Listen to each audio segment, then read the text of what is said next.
Barda updates. Tapos na ang endorsement shoot nila Barbie Fortesa at David Licao kasama ang Team Barda. Nag-group picture pa nga sila dyan sa endorsement shoot.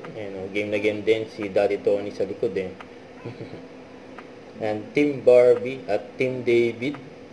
Siyempre support sila sa kanilang mga alaga. Siyempre sila Barbie at saka David. Diyan yung location nila kung saan sila nag-endorsement shoot, sila Barbie at David. Yung pang Team Barbie.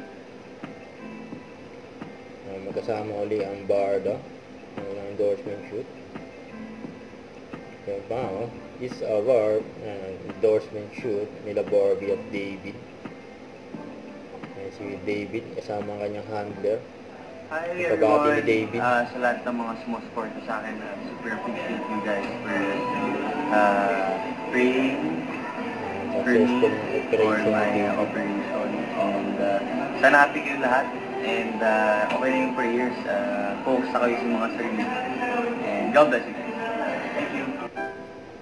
Ayun pa, nag-date pa nga, anniversary date ng parents ni Barbie, si Daddy Tony at Mommy Amy. Happy Mansary. Kumain sila sa Burger King, Huwag kalimutan mag-subscribe, click ang notification bell for more update. Ito po ang Richard Reaction Vlog. Bye guys, thank you for watching.